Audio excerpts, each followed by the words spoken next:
This could be a warp-in. Yeah, cybernetics core is going down, so it looks like it's probably going to be a warp-in cheese. Eon does scout it and starts poking away at this pylon, brings a couple more probes. I don't think this is wise because he'll get his zealot out well in time.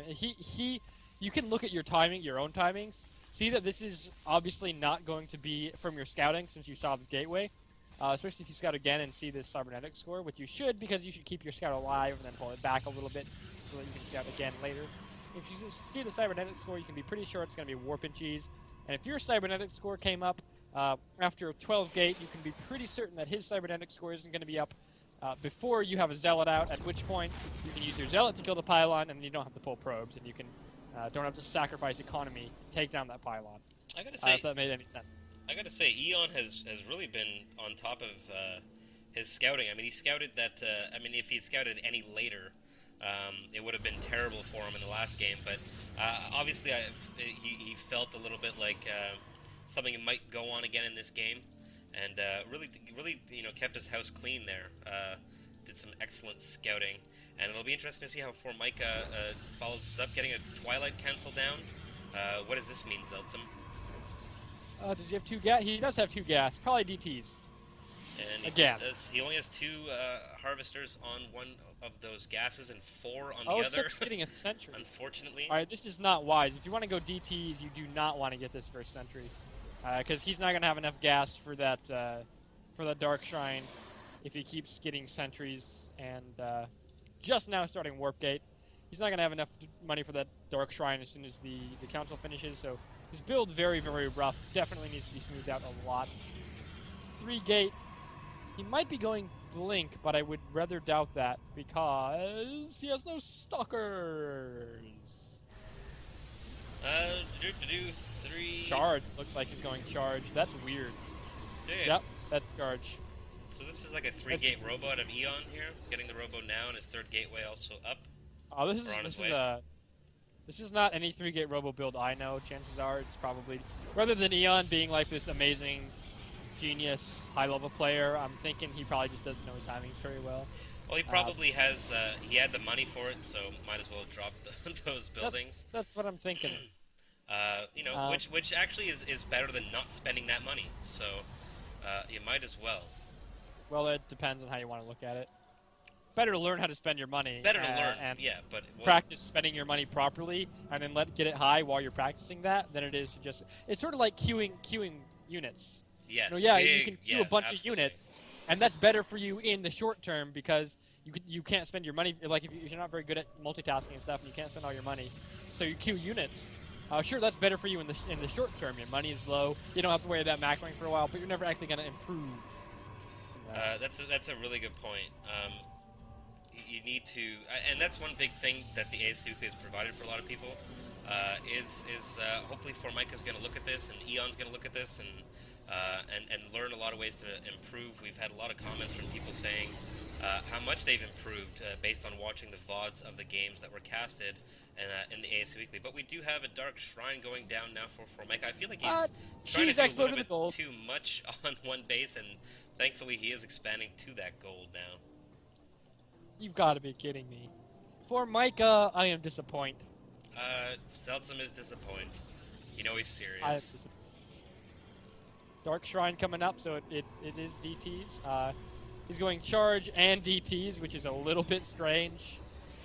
He should really scout to see if there's any kind of detection before he invests that much money into Dark Templar.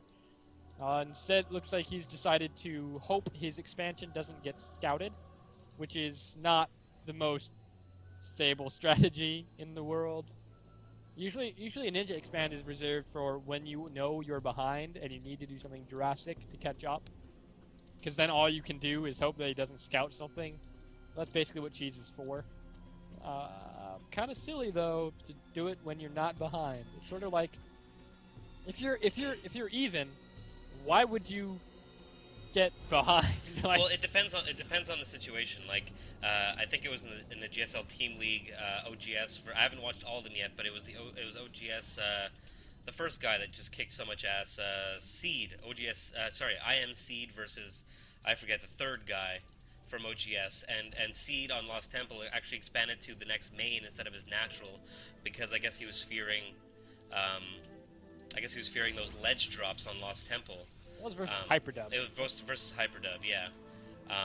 And I do believe Seed won that game.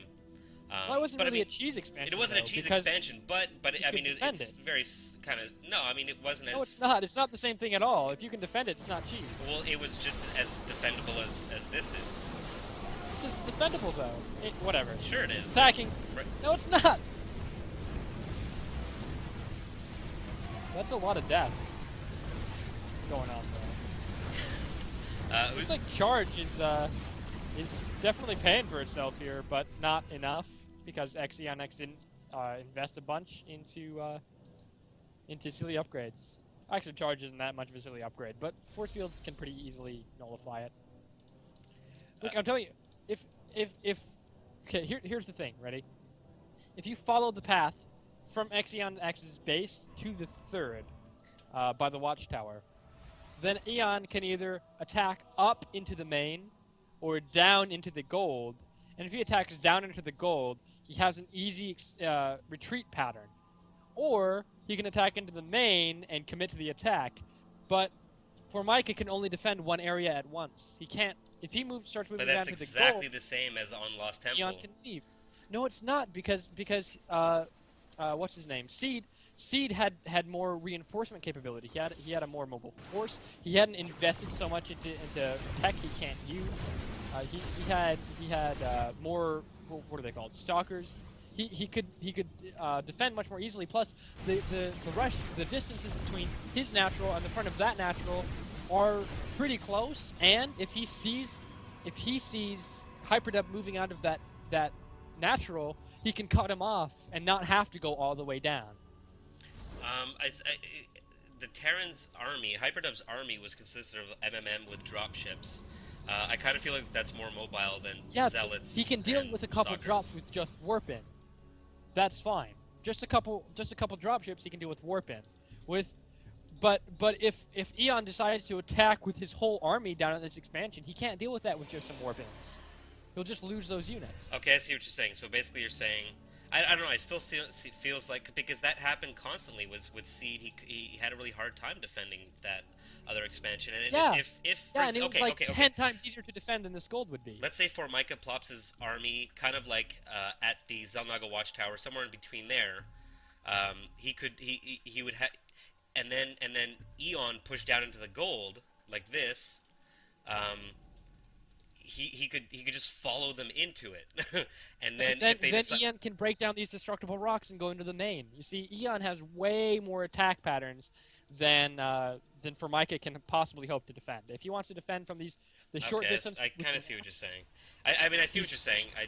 His gold is screwed. If he defends his gold, then Eon can go through the rocks, and his main is screwed. We do see Colossus coming out now. Getting back to this game as opposed to a GSL game. A lot of Zealots out for Eon, especially. I mean, is that a good thing? I mean, both players actually have a ton of Zealots using DTs in his main army, which I actually kind of like to see. They do so much damage. I feel like no one ever does that. They're just used for cheese, although they're really, really expensive. It's sort of like never seeing Banshees in main armies. Really, really fast and move really, really slow. I hear all the time the argument that you can use DTs in a main army. You can't. It doesn't work. No. They're just too expensive for They're like the least cost-efficient units ever in a main army. Yeah, they die so quickly. That is absolutely true. Does Eon know about this gold yet? No, he does not know about that gold. So it has paid off for Formica, but that's more of a luck thing than anything else. Eon building this pylon in clear sight, I believe, of Formica. Oh. But pushing it doesn't matter, and now all the Zealots are attacking all the Zealots. Colossus got stuck in the middle. That was very silly. The Immortals now getting knocked apart by Zealots, and it looks like Formica's superior Zealot numbers are gonna win him this battle simply because of bad Colossus micro there. That was terrible. That was regular moved into the middle of his opponent's army. Unfortunately, that Colossus died before it ever got a single shot off. That I don't know if it would have, could that have turned the tide of this battle? Could one Colossus have turned the tide? Colossi rip the crap out of Zealots. I better control. One. Ooh, that Colossus is gonna get sniped because there's only 3 Stalkers moving in to kill that Void Ray. They're gonna. Oh, no control from that Void Ray at all. But now the Stalkers taking on the Zealots and the Dark Templar. Now the Zealots are regular moved again. Really, really sloppy army control from xEONx. Really sloppy. Now that Colossus is pretty much on his own against all those Zealots, and that's not gonna really. That doesn't bode well for Mr. Colossus. I don't see an observer anywhere, so it actually turns out that these Dark Templars are doing an absolute ton of damage, killing pretty much every probe in the natural. A ton of Zealots in the main now, getting a bunch of kills. It looks like Formica will take game number 2 here. Kind of just waiting for a GG from Eon. I don't know what he's going to be able to do. There's nothing he can do. All his buildings are dead, so he's pretty much dead. Yep, so as soon as he realizes that, hopefully he will GG, and we're going to go into game number 3 here in the round of 8. xEONx seems to think he just now scouted the gold, and he's probably going to GG now that he sees that up and running. And he's probably kicking himself because that he could have killed that so easily.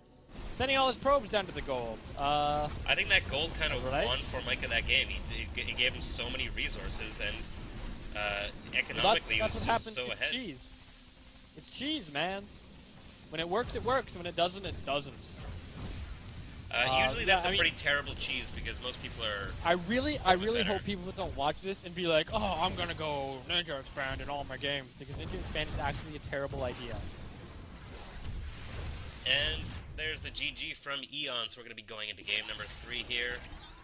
Let me update this neat little overlay. There we go. All right.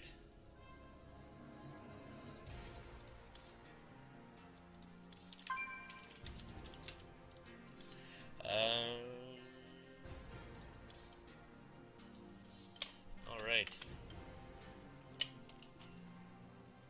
I would like to reiterate that Ninja expanding is actually a terrible idea. I just want to drive that point home because it's a terrible. Hopefully, everyone on the on Justin TV on the stream here. I want to refrain from saying live stream, but hopefully everyone on the stream is wearing headphones so that those words are actually closer to your ears and you pay more attention to them. Directly into your ear holes from Zeltsum's mouth, across many lines and telephone cables for those that are watching this on dial-up, and can watch it on dial-up because of the many different stream resolutions from Justin TV. That being said, before we start the next game, guys, is everyone lagging or is it just some people? Is the stream laggy as a whole?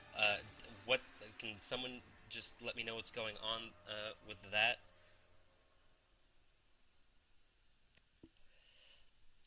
Everyone's lagging? Okay. Everyone apparently is lagging. Is the gameplay itself, the mouse and audio are fine? Alright, interesting. Okay, stick around, guys. You might have to press play again, so keep that in mind. What I'm gonna do here, should I just close my overlay? What I'm gonna do is actually turn down the resolution for a second. I do have to go offline to do that. So just stick around for like 10 seconds. I will be right